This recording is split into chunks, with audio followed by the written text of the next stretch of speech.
The river carried the first light of morning like a broken mirror, its trembling surface painting fragments of the sky across the shallow bend where the world often found Sanaya, aged 20, kneeling in the quiet.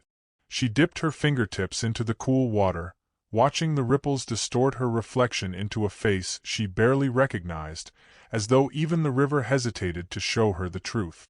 The feathers braided into her long dark hair fluttered with the breeze, brushing her cheek like a soft reminder that the day must continue, no matter how heavy her heart felt. She listened to the distant laughter of settlers drifting between cottonwoods, each sound like an echo of a life she believed she was not meant to join. A small ache pulsed in her chest, the kind that came from knowing too much loneliness too young. And as she lifted her gaze to the slow-moving sky, she wondered if the world had already decided her fate without asking what she wanted at all. She rose with the same care she applied to every movement, as though afraid the earth might crack beneath her steps, or worse, that someone might be watching her walk and judge her unworthy of being seen. The village was already alive with noise and color.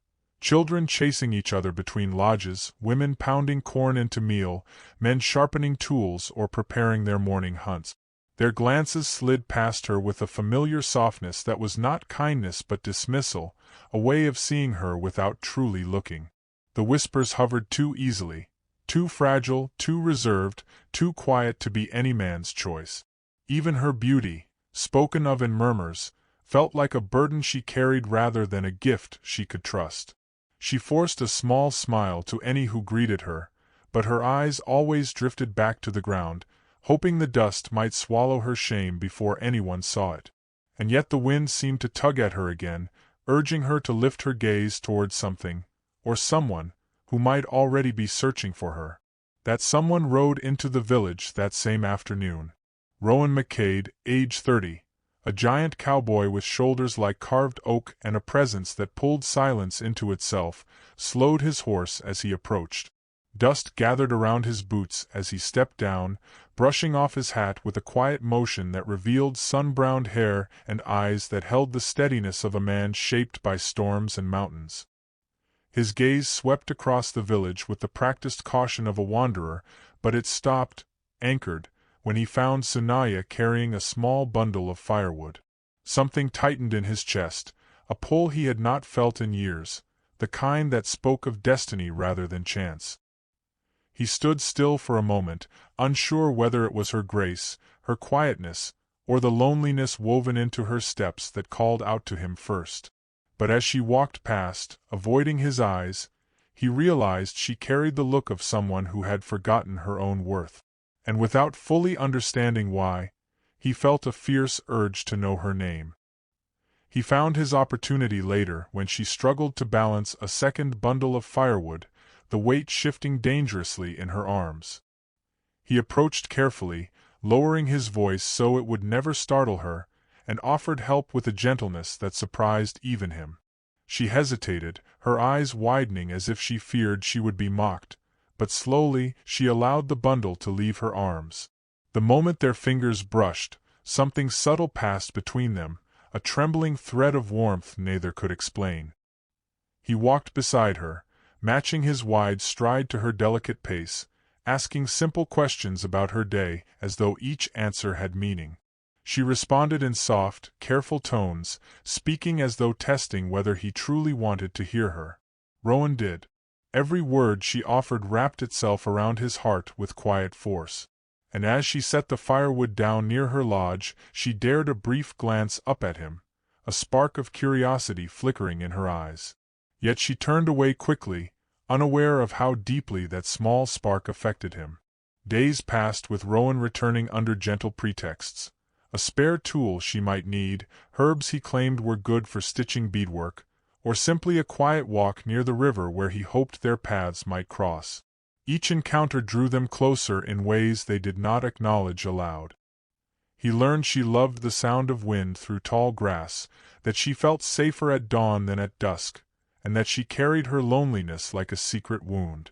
She learned he preferred silence over loudness, that he carried grief behind his calm eyes, and that kindness came to him more easily than he believed it did. Their moments together unfolded slowly, like pages turning beneath an old storyteller's careful hand.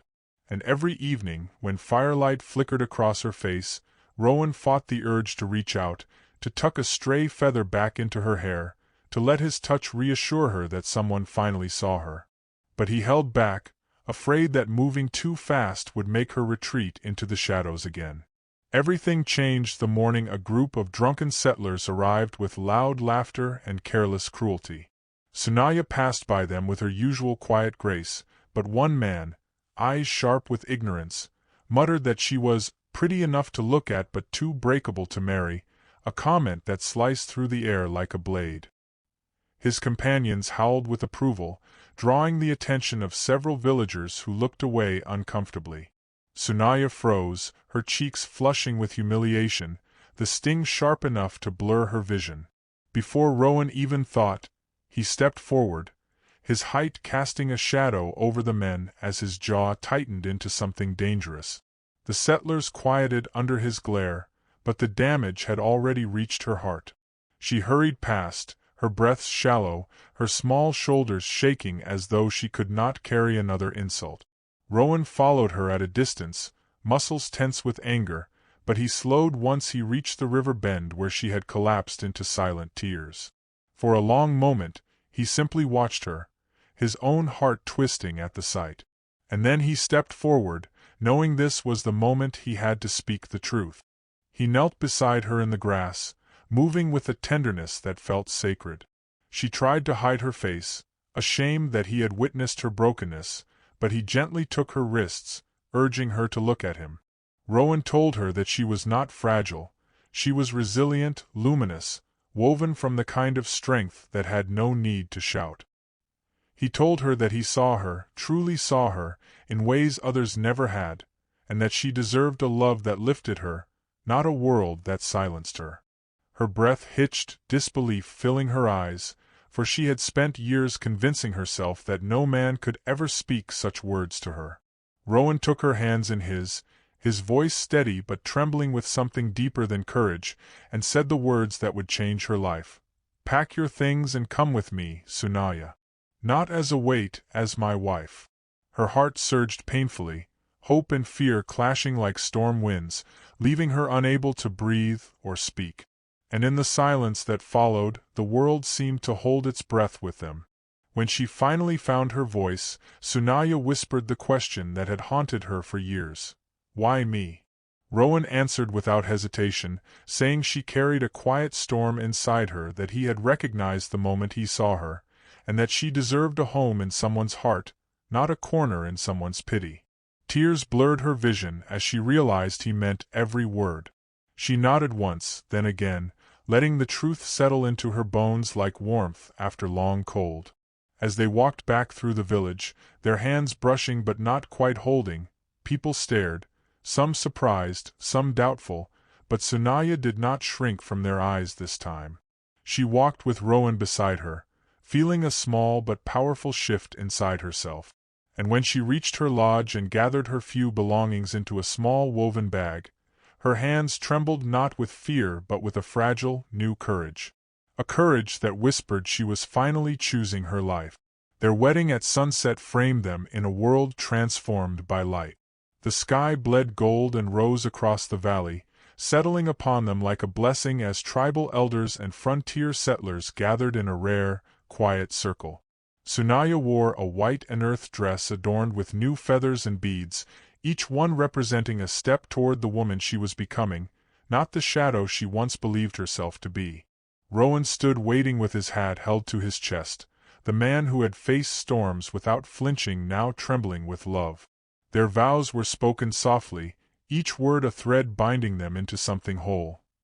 His promise to guard her spirit as fiercely as his own, her promise to walk beside him as equal and partner, neither above nor below but perfectly aligned.